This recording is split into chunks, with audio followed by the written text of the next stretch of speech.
Program makan siang gratis merupakan penghinaan kepada bangsa Indonesia ini. Itulah statement pedas yang datang dari seorang profesor yang bernama Rias Rasid ini.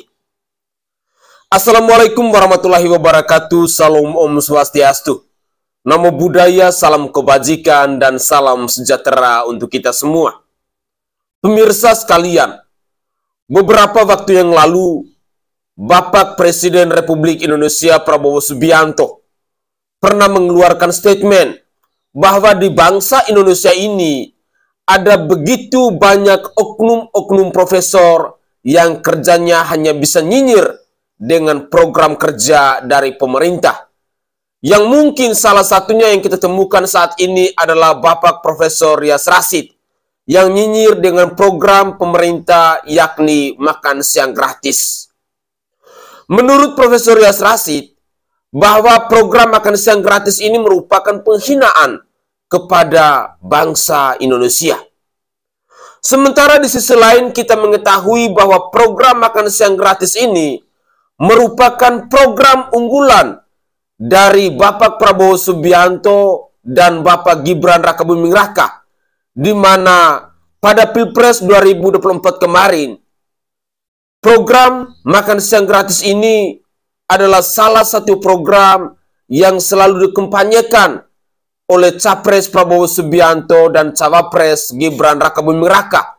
Sehingga pada akhirnya ada 58% masyarakat Indonesia yang menaruh kepercayaan kepada Bapak Prabowo Subianto dan Gibran Rakabuming Raka. Hingga pada akhirnya mereka terpilih sebagai orang nomor 1 dan orang nomor 2 di bangsa ini.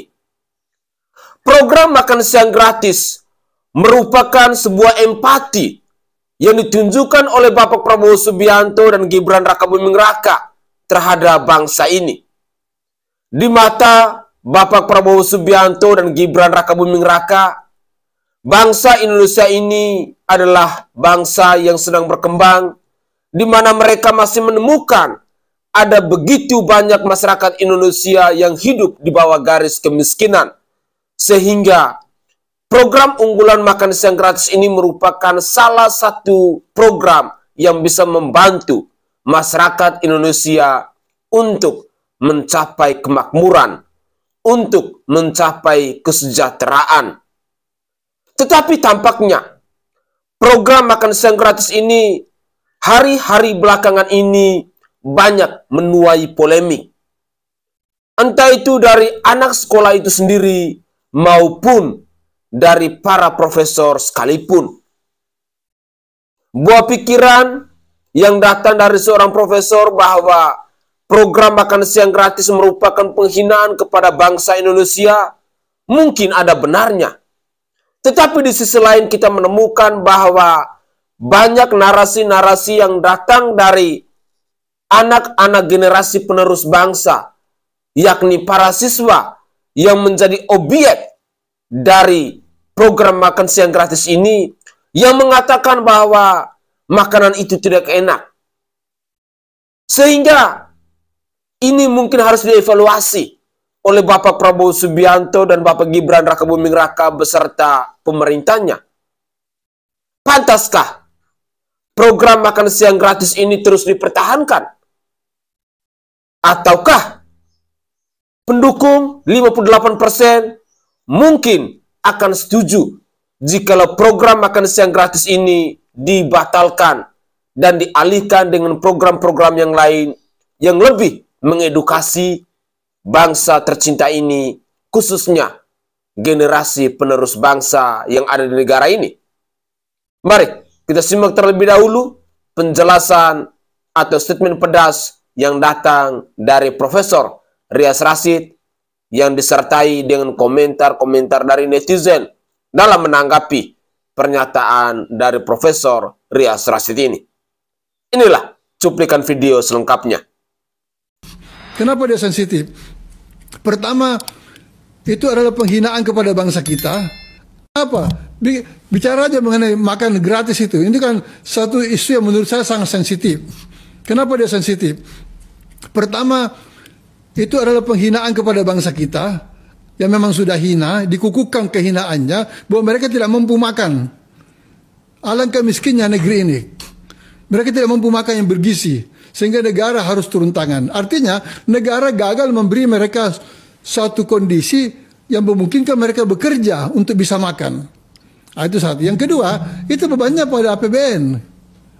Semakin sempit ruang Anda untuk bermanuver dengan anggaran yang ada itu. Kalau terjadi COVID lagi yang kedua kalinya, Anda langsung bangkrut. Lagi rame ini ya kritik pedas Profesor Rias Rasyid terkait makan gratis. Katanya makan gratis adalah penghinaan terhadap bangsa. Profesor Rias Rasyid memandang bahwa program makan gratis meski baik dalam niatnya berpotensi memperkuat stigma bahwa masyarakat tidak mampu mandiri sehingga memunculkan kesan bangsa yang terhina. Di sisi lain, Bapak Prabowo Subianto sebagai presiden kita memandang bahwa program ini sebagai langkah konkret untuk memenuhi kebutuhan mendasar masyarakat kecil, menunjukkan empati pemerintah terhadap kondisi rakyat. Semoga konten ini sampai ke Bapak Prabowo dan Profesor Rias ya, karena konten ini saya coba menjembatani atau sebagai sebuah jembatan dan tawaran solusi atas cara pandang yang berbeda ini. Tetapi sebelumnya saya ingin menganalisis lebih mendalam. Mari kita telaah kedua perspektif tokoh yang berbeda cara pandang ini. Yang pertama ada perspektif martabat bangsa. Kritik Profesor Rias Rasyid tentunya ada landasannya ya. Landasan kritiknya. Profesor Rias menilai bahwa program makan gratis dapat menciptakan ketergantungan masyarakat pada bantuan pemerintah. Hal ini bertentangan dengan upaya membangun kemandirian ekonomi rakyat yang menjadi ciri bangsa yang bermartabat. Resiko sosial jika bantuan bersifat konsumtif tanpa memberdayakan masyarakat, program ini hanya menyelesaikan masalah jangka pendek tetapi berpotensi menurunkan semangat berusaha masyarakat.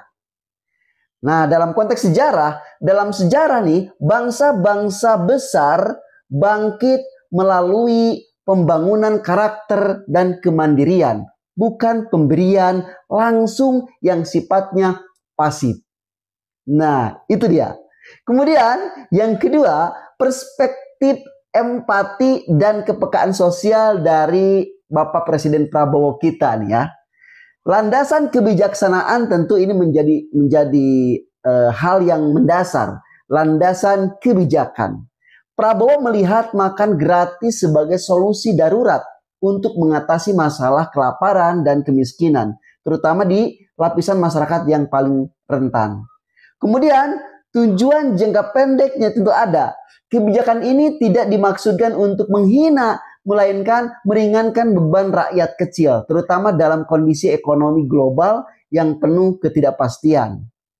Tentunya di situ ada prinsip kemanusiaan.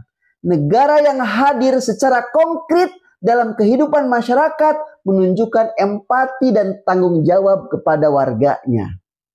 Nah, analisis dan solusi atas perbedaan pandangan ini tentunya bahwa perbedaan ini sebenarnya dapat disinergikan dengan pendekatan yang lebih strategis ya. Kebijakan makan gratis misalnya tidak perlu menjadi simbol kelemahan, tetapi harus menjadi langkah awal dari upaya pemberdayaan yang berkelanjutan. Yang pertama misalnya ya, solusi jangka pendek, menjadikan makan gratis sebagai langkah awal pemberdayaan. Pendekatan integrasi. Program makan gratis bisa dikombinasikan dengan pelatihan keterampilan atau pemberian pekerjaan ringan seperti Food for Work program misalnya ya, yang melibatkan masyarakat dalam pembangunan lokal, memberdayakan ekonomi lokal, dan itu memang salah satu daripada tujuannya. Kemudian sasaran tepat, fokus pada kelompok yang benar-benar rentan, anak-anak sekolah, lansia, dan masyarakat di wilayah tertinggal, untuk memastikan program ini tidak salah sasaran. Kemudian komunikasi publik. Pemerintah perlu menjelaskan bahwa program ini bukan untuk menciptakan ketergantungan, tetapi untuk membantu masyarakat bangkit. Pemberdayaan ekonomi masyarakat lokal. Ya, apalah alasannya, yang penting memberikan daya dongkrak berpikir dan membangkitkan semangat ekonomi kreatif. Yang kedua, solusi jangka panjang, membangun kemandirian ekonomi. Program pemberdayaan, alih-alih hanya memberikan makan gratis, pemerintah harus mengintegrasikan program ini dengan pendidikan, pelatihan, dan akses permodalan bagi masyarakat kecil. Misalnya, mendirikan koperasi desa yang melibatkan masyarakat dalam pengelolaan pangan.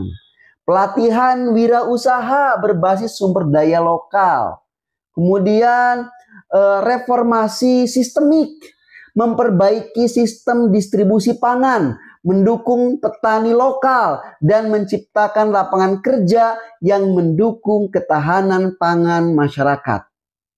Kemudian yang ketiga, pendidikan dan perubahan mentalitas, meningkatkan kesadaran pemerintah dan tokoh masyarakat harus mendorong narasi bahwa bantuan sosial adalah bentuk solidaritas, bukan penghinaan. Di sisi lain, masyarakat perlu diberdayakan untuk melihat bantuan sebagai peluang untuk bangkit. Kemitraan dengan swasta, nah ini hal yang paling terpenting nih. Melibatkan sektor swasta untuk menciptakan program-program CSR yang mendukung kemandirian masyarakat melalui inovasi dan teknologi. Nah, itu adalah bagian daripada solusinya. Tentunya saja perbedaan cara pandang ini mencerminkan dilema kebijakan publik antara pendekatan jangka pendek yang berbasis kebutuhan mendesak, ya, seperti apa yang disampaikan oleh Prabowo. Kemudian pendekatan jangka panjang yang berfokus pada martabat dan kemandirian menurut Profesor Rias itu sendiri. Keduanya valid ya dalam konteks masing-masing, tetapi dapat disatukan melalui strategi yang lebih komprehensif. Menjadikan program makan gratis sebagai titik awal untuk membangun masyarakat yang lebih mandiri, produktif, dan bermartabat. Pemerintah perlu menyeimbangkan empati dengan pemberdayaan agar kebijakan ini tidak hanya meredakan kelaparan, tetapi juga mengatasi akar masalah kemiskinan secara berkelanjutan. Salam perjuangan, terus semangat, perbedaan tetap ada, tetapi damai adalah hal yang sangat indah. Kenapa dia sensitif? Pertama, itu adalah penghinaan kepada... Assalamualaikum, Prof. Mungkin bagi profesor mungkin merasa terhina, tetapi saya kira tidak. Sebenarnya program makan gratis itu baik-baik saja, dan seharusnya juga itu diberikan pada yang memang betul-betul membutuhkan, sehingga bagi anak-anak dari keluarga mampu tidak perlu penambahan gizi karena di rumah sudah mungkin berlebihan seperti yang disampaikan oleh profesor tadi, ya. Jadi seandainya itu diberikan kepada masyarakat atau anak-anak di daerah-daerah yang memang sangat membutuhkan, ini luar biasa dampaknya saya kira. Karena tidak semua anak itu pergi sekolah sarapan. Bahkan mungkin ada sekian persen anak yang kalau berangkat sekolah itu tidak sarapan. Ingat waktu kecil saya dulu juga begitu. Jarang sekali sarapan. Makan siang itu kalau sudah di rumah. Nah, sementara mungkin anak-anak juga jajan, ya, kadang-kadang jajan itu sendiri juga ada pengaruh-pengaruh negatifnya juga. Ya, memang alangkah baiknya kalau mereka itu disuplai dengan program makan gratis dan bergizi. Itu pun ya standarnya semampu pemerintah sementara ini. Mungkin 10.000 per kotak, tapi tolong jangan dikorup ya. Kalau itu sudah 10.000 dikorup, kasihan anak-anak. Terus dia dapat apa? Ya, itu ya. Paling tidak ya mendekatilah. Artinya ya memang tidak mungkin 10.000 plek, tidak mungkin, karena ada yang masak, ada yang ngambil untung dan lain-lain, itu pasti gitu ya. Jadi perlu Profesor ketahui juga, banyak sekarang ini masyarakat di daerah-daerah yang penghasilannya jauh di bawah rata-rata. Bahkan ada sebagian yang tidak memiliki penghasilan sama sekali. Justru yang saya inginkan itu adanya tunjangan kepada warga masyarakat yang memang betul-betul tidak memiliki penghasilan. Kecuali bagi mereka yang pensiunan, dia masih bisa hidup, paling tidak bisa makan.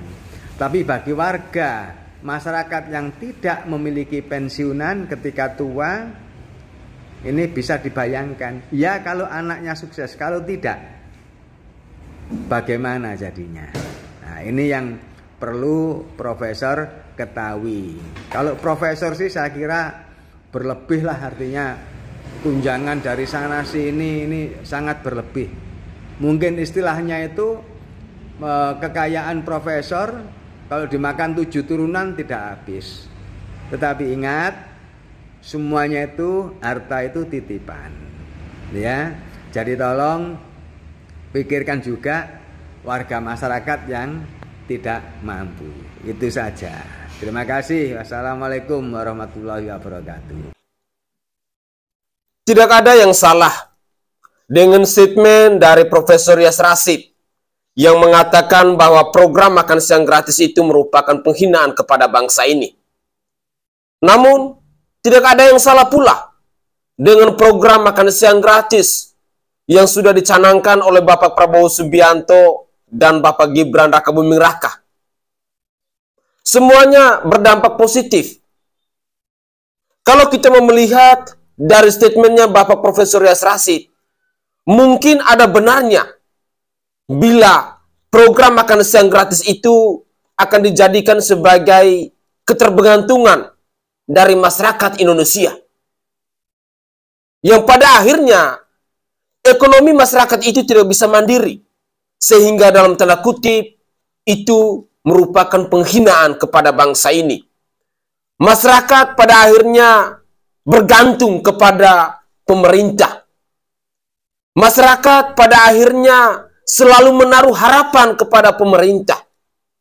Sementara di sisi lain, kita harus menyadari bahwa Bapak Prabowo Subianto dan Bapak Gibran Rakabuming Raka, mereka hanya akan berkuasa selama 5 tahun yang akan datang. Dari tahun 2024 kemarin hingga 2029 yang akan datang. Artinya bahwa kalau masyarakat khususnya di bawah garis kemiskinan, khususnya yang tidak mampu untuk menyiapkan sarapan pagi kepada anak-anaknya sebelum berangkat ke sekolah, khususnya kepada masyarakat yang belum mampu untuk memenuhi kebutuhan atau nilai-nilai gizi kepada anak-anaknya, ini akan berdampak negatif kalau mereka bergantung kepada program makan siang gratis ini.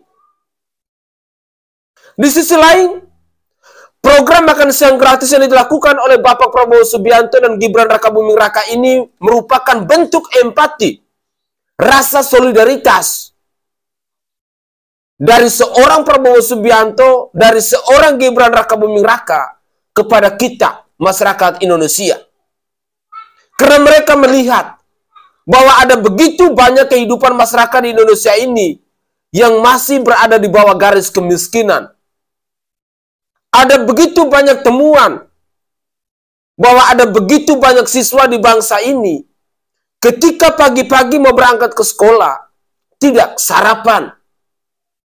Sehingga langkah yang diambil oleh Bapak Prabowo Subianto dengan menyiapkan program makan siang gratis ini adalah langkah yang sangat membantu kehidupan bagi masyarakat-masyarakat yang ekonominya di bawah rata-rata atau ekonominya di bawah garis kemiskinan.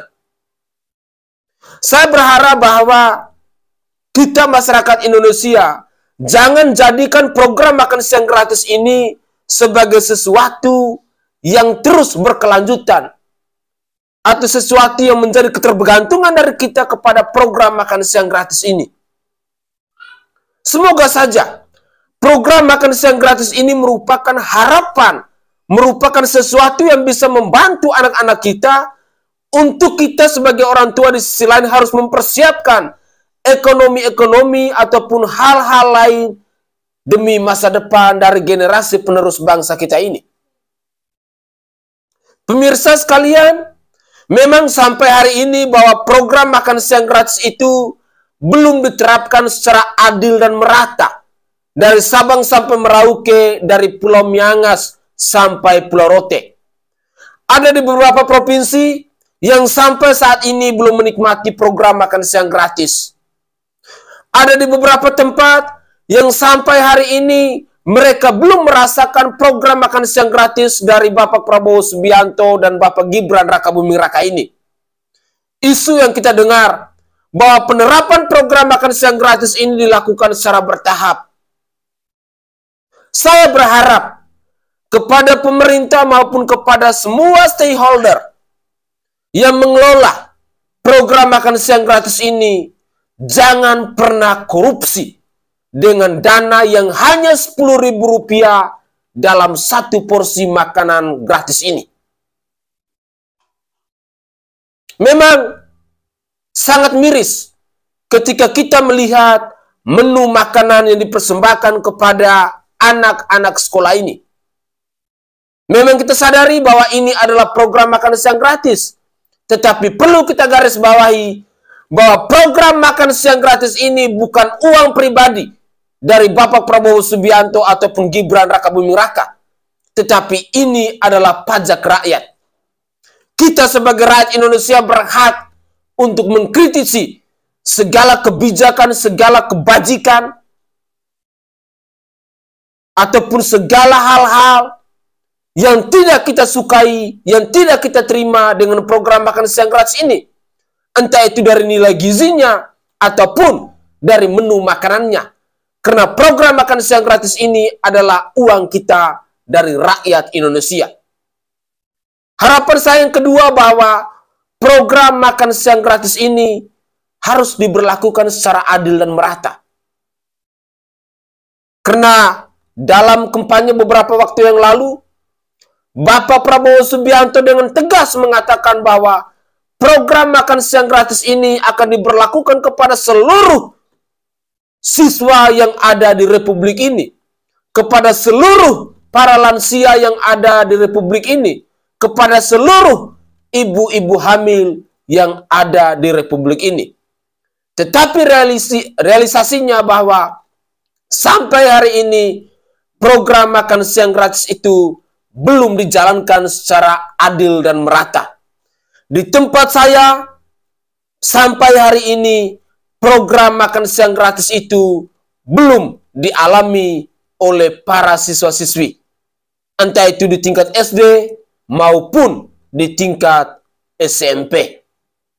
Semoga saja pemerintah bisa melakukan evaluasi terhadap program makan siang gratis ini. Apakah dengan hasil uji coba ini, program makan siang gratis akan membawakan dampak positif kepada masyarakat Indonesia, khususnya kepada para siswa yang merupakan generasi penerus bangsa ini, ataukah malah membawa hal-hal yang tidak menyenangkan?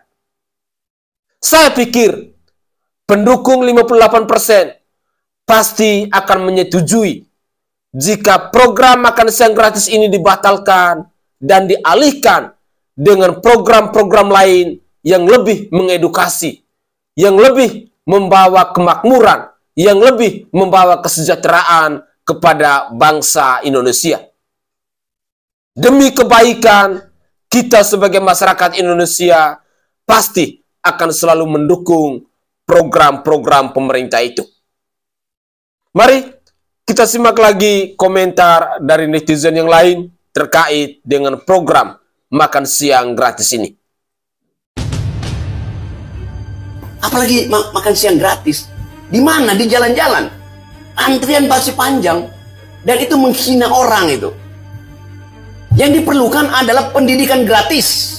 Supaya IQ bertambah.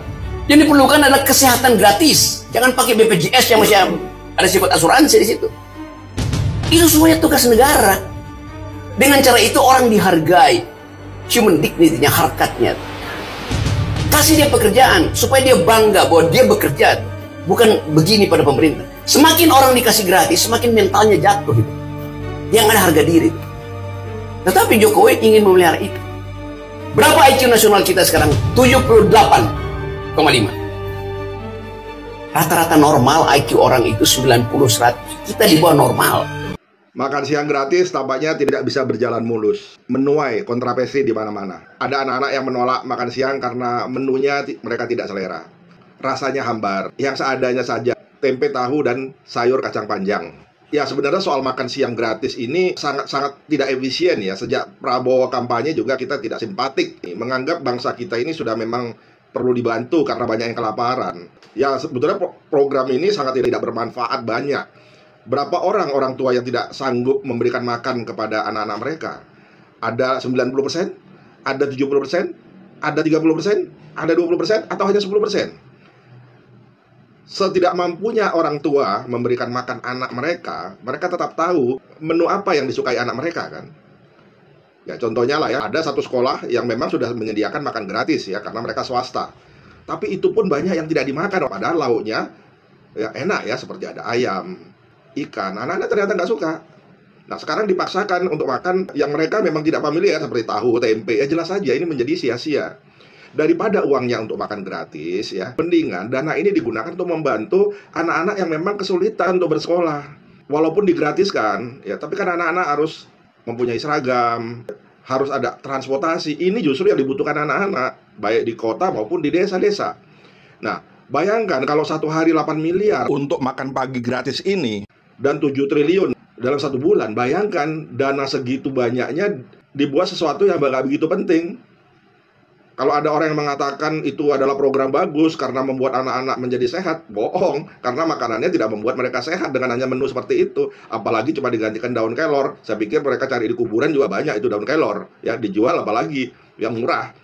Itu kan hanya akal-akalan saja kan. Nah, kalau menurut saya ya mendingan beginilah ya, bangsa kita ini literasinya rendah, mutu pendidikan rendah. Kenapa sih kita tidak konsentrasi pada pembiayaan untuk meningkatkan mutu manusia Indonesia ini? Kasihan ya anak-anak kita sekarang ini 10 juta Gen Z menganggur. Kenapa? Karena pelajaran di sekolah memang tidak berguna dan tidak begitu bermanfaat ketika mereka melamar kerja, ketika mereka bekerja, dan ketika mereka berwirausaha. Karena itulah harusnya diimbangi dengan pendidikan-pendidikan ekstrakurikuler, tapi yang bermutu, seperti misalnya literasi numerik ya, tentang sekarang ini ada Sampoa, biar mereka bisa menghitung dengan cepat ya, dengan mudah dan modern.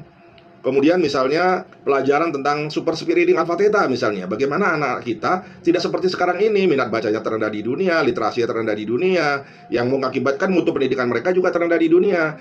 Nah, alpha theta memberikan pelatihan bagaimana mereka itu bisa meningkatkan minat bacanya sampai dengan 1000%. Tapi kan kita ini tidak mau yang begini-begini ya. Apakah karena memang proses pembodohan itu terjadi di Indonesia, atau memang para pejabat kita ini kurang kreatif, menganggap semua itu perlu anggaran besar. Bahkan kami pernah mengusulkan wajibkan saja anak-anak membaca. Langsung dalam pikirannya anggarannya dari mana? Lah ini kan untuk membuat wajib baca itu hanya perlu kebijakan ya, membuat surat yang ditujukan kepada semua sekolah-sekolah agar anak-anak ini diwajibkan baca, bukan membaca yang selama ini yang dilakukan oleh sekolah-sekolah yang mengakibatkan anak-anak kita kecepatan yang baca rendah, yang pemahaman terhadap pembacaan rendah. Nah ini perlu diperbaiki. Kami sudah datang ke Kementerian PMK ya, Pembangunan Manusia dan Kebudayaan, mengusulkan ya sudahlah, kalau sekolah sudah tidak mampu ya, sekolah memang sudah tidak bisa diharapkan untuk meningkatkan mutu manusia Indonesia, mereka sudah sibuk dengan kurikulum sekolah yang sangat tidak bermanfaat itu, ya sudah, kita berdayakan masyarakat di desa-desa. Kan ada anggaran desa yang tujuannya bukan hanya untuk meningkatkan infrastruktur ya, tapi juga bisa meningkatkan mutu manusia desa, yang mengajarkan kepada mereka bagaimana cara memberdayakan pikiran. Bagaimana caranya meningkatkan kewirausahaan di desa-desa, bagaimana menumbuhkan semangat patriotisme dan nasionalisme masyarakat kita di desa. Bukan hanya desa, tapi juga adalah rumah-rumah ibadah. Memberikan pelatihan-pelatihan yang bermanfaat, yang sesuai dengan tren sekarang. Misalnya mengajarkan tentang digital marketing, tentang speed reading. Saya yakinlah ya para motivator, trainer rela ya dibayar dengan murah ya.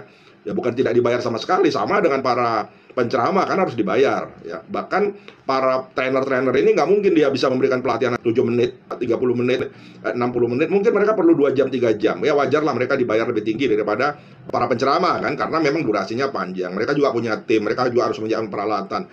Ya wajarlah. Di Alpateta sendiri misalnya, kami menerapkan satu biaya terendah ya di sekolah-sekolah. Nah di masjid, jika sekolah mungkin merasa wah ini masih cukup tinggi, sedangkan dalam biaya kami tidak masuk, ya sudah kalau gitu di masjid mereka mungkin cuma bayar 30%, 40% yang jauh lebih murah ya, yang hanya boleh dikatakan hanya ganti transportasi. Nah disitulah anak-anak yang tadinya tidak bisa mempelajari ilmu baca cepat, mind mapping, super memory, menjadi manusia kreatif, kewirausahaan, TikTok marketing, kemudian WA marketing. Nah ini mereka itu nggak bisa belajar di sekolah karena waktu yang tidak ada, atau mungkin dadanya sangat terbatas. Ya sudah di masjid-masjid, di gereja-gereja, di kelenteng-kelenteng itu dimanfaatkan. Ya bagi kami umat itu menjadi pintar ya, cerdas, mandiri, mereka bisa sejahtera, bisa berakhlak, bagi kami cukup. Ya itulah bagian dari amal jariah kami untuk masyarakat. Tapi ya masjid ini jangan pelit. Kita lihat ya Masjid Jagakaryan ya yang ada di Jogja itu, malah mereka menggunakan dana masjid untuk memberikan modal bagi pengusaha-pengusaha yang ada di sekitar di situ. Bahkan sendal hilang, motor hilang diganti dengan uang masjid yang mereka sebut dengan kas nol kan. Ini bagus. Apakah kita berhenti memberikan sumbangan kepada masjid itu? Tidak, malah mungkin lebih banyak. Karena berpikir terbuka, membantu manusia ya. Hablum minallah dan hablum minanas. Ada kewajiban kita hablum minanas ini terhadap sesama manusia, mensejahterakan mereka, karena negara mungkin tidak mampu. Ada dana bos misalnya nggak jelas kemana, padahal itu untuk kegiatan ekstrakurikuler, untuk meningkatkan mutu anak-anak didik kita, tapi kan nggak bisa digunakan. Tidak ada dana bos digunakan dana literasi, walaupun dianggarkan untuk literasi. Ya sudah, berarti akhirnya rumah ibadah yang mengambil alih. Bukan hanya rumah ibadah, tapi desa-desa. Kan ada balai-balai desa nggak dipakai ya. Apa salahnya digunakan dana ini untuk pendidikan? Termasuk membaca cepat tadi, super speed reading. Bagaimana anak-anak kita itu bisa membaca secepat kilat. Ya supaya mereka itu bisa menandingi kemampuan baca anak-anak di dunia yang literatnya tinggi. Bahkan mereka bisa mengikuti olimpiade baca cepat. Yang dilahirkan dari mana? Dari rumah-rumah ibadah dan desa. Ya kalau misalnya selama ini ada juara-juara olimpiade matematika, sains ya, dan itu nggak aneh ya, karena apa? Ya mereka anak-anak orang kaya, berasal dari kota besar. Tapi bagaimana kalau misalnya jago-jago baca cepat, jago-jago sains dari desa, dari rumah-rumah ibadah? Kan belum ada kan? Karena itulah kami mengusulkan ya kepada Kementerian Koordinator Pemberdayaan Manusia dan Kebudayaan, bagaimana kalau misalnya kita mulai dari rumah ibadah dan desa? Karena kalau kita menggunakan hanya kebijakan pemerintah, saya yakin deh, sampai kiamat pun Indonesia ini tidak akan maju-maju. Kami hanya rakyat, hanya bisa memberikan masukan, kami bukan pemerintah, kami tidak punya kekuasaan, kami tidak punya dana. Ya kita lakukan dengan swakarsa, swadaya, swadana. Swakarsa adalah niat sendiri dari masyarakat yang muncul karena kebutuhan. Swadaya artinya mereka menggunakan sumber daya yang ada untuk mengadakan pelatihan ini. Dan yang terakhir adalah swadana. Dana dari mana? Desa ada dananya, sekolah ada dananya, ya, rumah ibadah ada dana umat. Nah, maksud kami itu jangan dibebankan kepada murid. Memang murid disuruh ikut pelatihan, membaca cepat, sekalipun itu untungnya untuk masa depan mereka, untuk meningkatkan mutu mereka. Tetap aja orang tua akan protes kalau mereka disuruh bayar, karena dianggap itu adalah bagian dari tanggung jawab sekolah. Ya memang ini tanggung jawab sekolah. Makanya biarlah anak-anak itu dibiayai oleh dana bos. Ya jangan lagi untuk bayar guru honorer, apalagi sekarang digunakan untuk dana makan siang atau makan pagi gratis. Usaha yang kita lakukan biasa-biasa saja, tidak ada yang luar biasa. Menteri kita juga yang baru katanya membutuhkan masukan yang out of box. Kita tantangi nggak berani juga itu, ya. 3 kali surat kita nggak dibalas. Lah terus gimana masyarakat memberi masukan? Saya pikir kita harus sudah berubah lah ya sekarang ini. Jangan begini-begini saja lah. Kasihan rakyat kita. Kita nggak tahu lagi apa yang terjadi di masa depan. Saya yakinlah pemilih Pak Prabowo pun ikhlas rela ya ketika Pak Prabowo mengumumkan program makan gratis kita batalkan. Sebaliknya kita akan membantu anak-anak yang kurang mampu untuk bisa mengikuti pendidikan secara gratis. Tidak ada yang tidak boleh sekolah. Kemudian anak-anak harus bisa memiliki literasi baca yang tinggi, literasi tulis yang luar biasa, literasi numerik yang mumpuni, ya, literasi digital yang harus mereka kuasai. Karena mau nggak mau di masa depan literasi digital sangat dibutuhkan. Jangan seperti sekarang, anak-anak kita yang SMP, SMA, Word aja nggak ngerti, Excel nggak ngerti, ngidupin komputer juga nggak mengerti. Lebih parah lagi, membaca pun mereka terbata-bata. Kecepatan membacanya rendah, minat bacanya rendah, budaya literasinya rendah. Nah, mulai sekarang ini coba ya, ayolah kita berubah lah. Saya nggak tahu kenapa pemerintah ini sulit sekali diajak berubah. Sekali lagi, saya pikir rakyat semua ikhlas lah Pak Prabowo. Tidak usah dia ada makan gratis. Yang pemilih Bapak pun ya, yang mungkin dulu menggebu-gebu pengen diadakan acara makan gratis, saya yakin sekarang mereka sudah sadar lah ya, bahwa itu nggak perlu. Lebih baik gunakan uangnya sehemat mungkin untuk keperluan pendidikan. Anak-anak nggak semua butuh makan siang. Saya yakin 50-60%, bahkan 90% nggak butuh makan pagi itu. Ya karena apa? Orang tua mereka masih mampu. Tapi orang tua tidak mampu yang jelas untuk biayai bagaimana anak-anak kita ini bisa meningkatkan budaya literasi, ya literasi bacanya, literasi tulisnya, literasi digitalnya. Ini mereka terus terang tidak mampu. Kalaupun mereka mampu, mereka tidak mau. Karena apa? Karena mereka menganggap ini tugas dari pemerintah. Udahlah, uangnya untuk itu saja Pak Prabowo. Semoga negara kita ada perubahan. Salam Alpateta, salam Power Ranger. Siap nggak siap kita harus berubah. Oke guys, itu adalah cuplikan-cuplikan video yang bisa saya persembahkan ke hadapan pemirsa dalam konten saya kali ini terkait dengan tanggapan dari netizen terhadap pernyataan dari Bapak Profesor Yas Rashid yang menilai bahwa program makan siang gratis merupakan penghinaan kepada bangsa tercinta ini.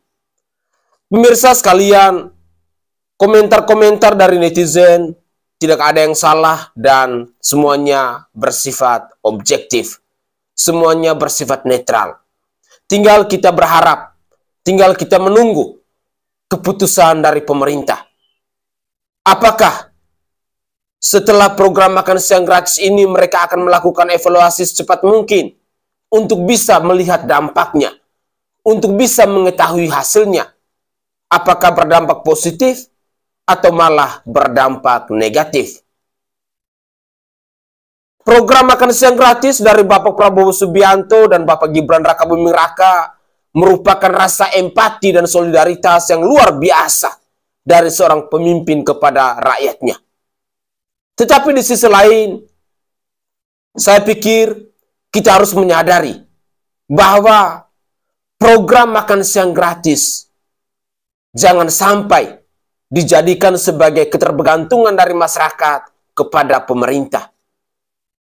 Kalau hidup masyarakat sudah tergantung kepada pemerintah, pada akhirnya akan hilang yang namanya kemandirian ekonomi. Pada akhirnya yang akan hilang yang namanya martabat bangsa. Saya pikir semua komentar dari netizen maupun pernyataan pedas dari Profesor Yas Rashid semuanya demi kebaikan. Tinggal bagaimana kita mau mencoba untuk mengkolaborasikan kedua statement ini. Semoga saja pemerintah bisa sesegera mungkin melakukan evaluasi agar bisa mencari solusi. Kalaupun pada akhirnya program makan siang gratis itu harus dibatalkan, saya pikir pendukung 58% akan menyetujui kalau pengalihan dari program makan siang gratis itu diganti dengan program-program lain yang lebih berguna, yang lebih berdampak positif, yang lebih mengedukasi, yang lebih membawa kemakmuran kepada bangsa tercinta kita. Mari setiap program pemerintah yang mendukung kemajuan ekonomi, yang mendukung kesejahteraan kita sebagai masyarakat Indonesia harus mensupportnya. Tetapi, kalaupun ada keputusan ataupun kebijakan pemerintah yang tidak berpihak kepada kita masyarakat Indonesia, kita punya hak untuk bersuara, mengkritik agar pemerintah bisa segera mungkin mengevaluasi kembali. Mungkin itu saja komentar singkat dari saya, dan dari lubuk hati yang paling dalam, saya menyampaikan permohonan maaf yang sebesar-besarnya jika ada tutur kata atau buah bahasa dari saya yang tidak berkenan di hati para pemirsa sekalian. Saya Sainai dari Provinsi Nusa Tenggara Timur. Saatnya kita yang rakyat jelata harus berani untuk bersuara.